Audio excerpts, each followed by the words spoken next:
तो कल हम लास्ट तक में अभाज्य संख्या के बारे में पढ़े थे। आज हम अभाज्य संख्या कैसे पहचानेंगे उसके बारे में पढ़ के ख़त्म कर चुके हैं। तो अभी तुरंत हम विभक्ति के बारे में देखते हैं, विभाज्यता के नियम के बारे में देखते हैं। ठीक है, बोल रहा है कि दो से विभक्त होने का क्या नियम है।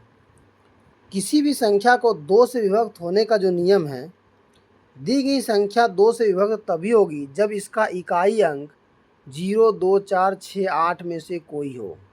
इसका मतलब ये हुआ कि दो से तभी वो संख्या विभाजित होगी जब उसका अंतिम अंक जो है वह दो से विभाजित होता हो। अगर अंतिम अंक दो से विभाजित हो रहा है, इसका मतलब वो पूरा संख्या दो से विभाजित होगी। ठीक है, लास्ट वाला जो संख्या है वो दो से विभाजित होना चाहिए। अगर लास्ट वाला संख्या कोई भी, जैसे कि 0 तो नहीं देखेंगे तो 8 तक जाएंगे, दो संख्या दो से विभाजित हो रही है। लास्ट वाला 2 है, दो से विभाजित हो रही है। ये 4 है, दो से विभाजित हो रही है। 6 है, दो से विभाजित हो रही है। 8 है, दो से विभाजित हो रही है। यानी अंतिम संख्या अगर दो से विभाजित हो रही है, इसका मतलब पूरी संख्या दो से विभाजित होगी। ठीक है, अब अगला है कि 3 से विभक्त होने का। अगर कोई संख्या 3 से तभी विभक्त होगी जब उन पूरे संख्याओं का योग विभक्त होगा। जैसे ये पूरे संख्या है, ये पूरे संख्या का योग है 39 3 से पूर्णतः विभक्त है, तो ये पूरी संख्या भी 3 से विभक्त होगी, चाहे वो कुछ भी संख्या दिया हुआ है। अगर उस दी हुई संख्या के सभी अंकों का योग, दी हुई संख्या के सभी अंकों का योग जो होगा वो 3 से विभक्त होगी, तो वो पूरी संख्या भी 3 से विभक्त होगी, चाहे कुछ भी संख्या हो।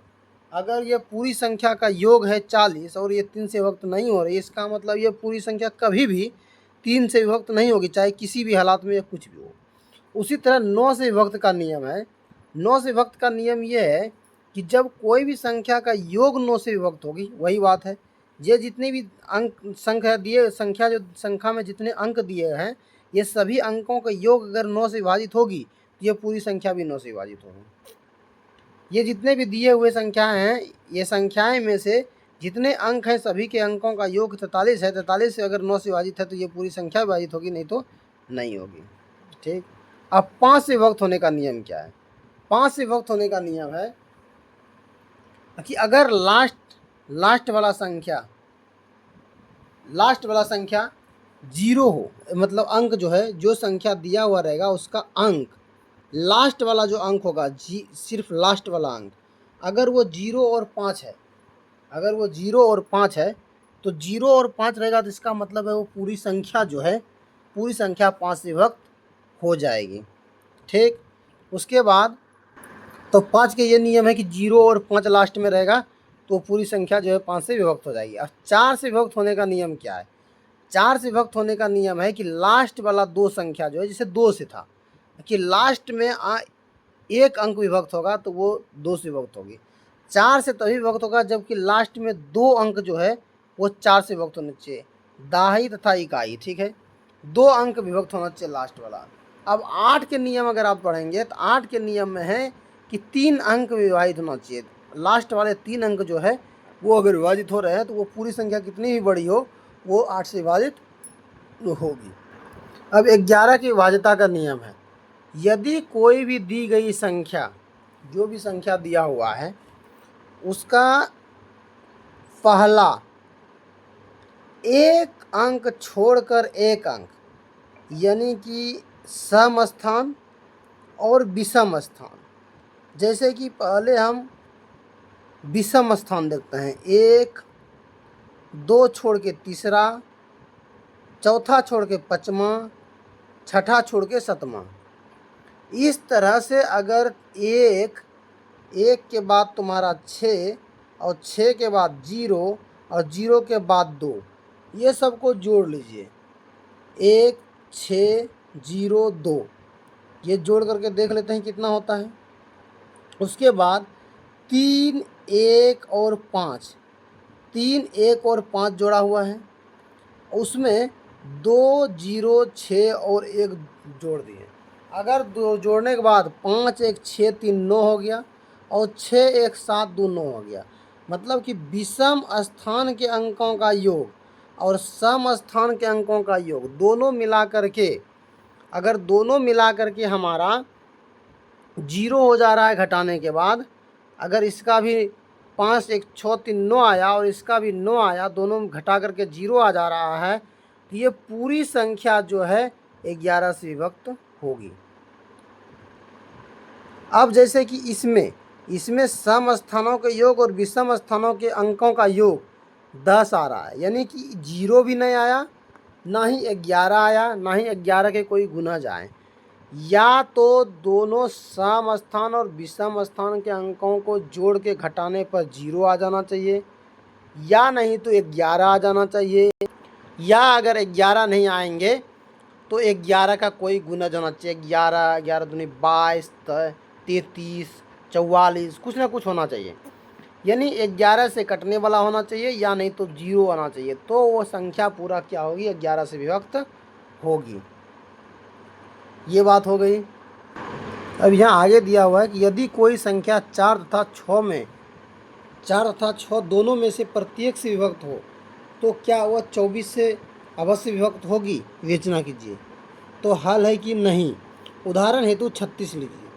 यह संख्या 4 तथा 6 में से प्रत्येक से पूर्णतः विभक्त होती है, ठीक है, परंतु 36 को 24 पूर्णतः विभक्त नहीं करता है, पूर्णतः विभक्त नहीं करता। ध्यान रहे 4 तथा 6 सहअभाज्य संख्याएं नहीं है, सहअभाज्य संख्याएं नहीं है, मतलब कि दोनों के गुणनखंड मिल रहे हैं।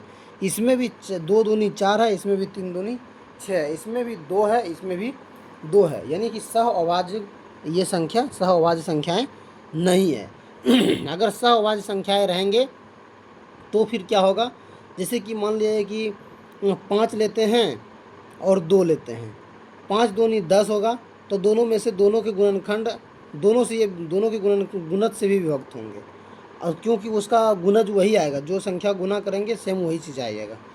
तो ऐसे नहीं होते हैं कि जो सहअभाज्य अगर नहीं रहेंगे तो दोनों के गुणज से विभक्त होगा, ऐसा ज़रूरी नहीं है। अब बोल रहा है कि बिना भाग दिया सिद्ध कीजिए कि इतना संख्या क्या 66 से विभक्त है। तो अगर ये संख्या 66 से विभक्त है या नहीं है, बिना भाग दिए हम कैसे विभक्त करेंगे? तो इस ऐसे कर सकते हैं, जैसे 66 क्या क्या चीज़ है। जैसे 66 को हम अगर डिवाइड करेंगे तो 66 को अगर तोड़ेंगे 2 तिया 6 और 1 छक 66, यानी इसका मतलब है कि 2 3 11। ये जो 66 आपको दिख रहा है, ये 66 में 2 भी है, 3 भी है और 11 भी है, ये तीनों संख्याएं। अगर ये 2 से भी विभक्त हो जाएगा, 3 से भी विभक्त हो जाएगा, 11 से विभक्त हो जाएगा, इसका मतलब है कि ये 66 से विभक्त होगा। तो क्या 2 से विभक्त है? 2 से विभक्त होने का नियम है कि लास्ट वाली संख्या 2 से विभक्त होना चाहिए। लास्ट वाली संख्या 2 से विभक्त है, इसका मतलब कि 2 से विभक्त है। अब 3 से विभक्त है कि नहीं है? पूरा जोड़ने के बाद आया 36 और 36 3 से विभक्त है, तो 36 अगर 3 से विभक्त है, इसका मतलब ये पूरा संख्या भी 3 से विभक्त होगा। अब 11 की बात आती है। 11 का विषम संख्या और सम स्थानों के योग देखते हैं। तब विषम स्थान के योग, जैसे सम स्थान के योग ये लिखे हुए हैं 8 9 और 1, 9 1 10 8 18, और सम स्थान के योग विषम स्थान के योग 2 7 7 2, यानी 7 7 14 15 16 17 18, यानी ये भी 18 और ये भी 18 है, दोनों को माइनस करेंगे 0 आ जाएगा। इसका मतलब है ये भी 11 से विभक्त हो रहा है। 11 का नियम क्या है? सम स्थान और विषम स्थान के अंकों का योग का अंतर अगर 0 हो या 11 का गुणज हो तो वो संख्या 11 से विभक्त होगी। तो 0 आ गया, इसका मतलब 11 से विभक्त है। इसका मतलब है अगर 2 3 11 इसके सभी गुणज से ये विभक्त हैं, तो इसका मतलब ये 66 से भी इसका मतलब विभक्त है। तो ऐसे ही नियम है। और अगर आप कुछ अलग चीज़ों के नियम के बारे में जानना चाहते हैं, जैसे 7 का नियम, जैसे 7 के नियम कहीं नहीं बताएंगे हैं, 7 के नियम आपको ज़्यादातर देखने को नहीं मिलेंगे, तो आप हमारे इस चैनल पर जा कर के देख सकते हैं। वहाँ पे 7 के भी नियम हम दे चुके हैं, वीडियो आपको मिलेगा जो इसमें कि 7 का नियम भी बताया गया है। तो अगर आपको ये वीडियो अच्छा लगे, चैनल को सब्सक्राइब कीजिए, लाइक कीजिए, शेयर कीजिए, और बाकी संख्याओं के भक्ति जानने के लिए आप इस चैनल के पहले वीडियो पे जाकर के देख सकते हैं। तब तक के लिए धन्यवाद।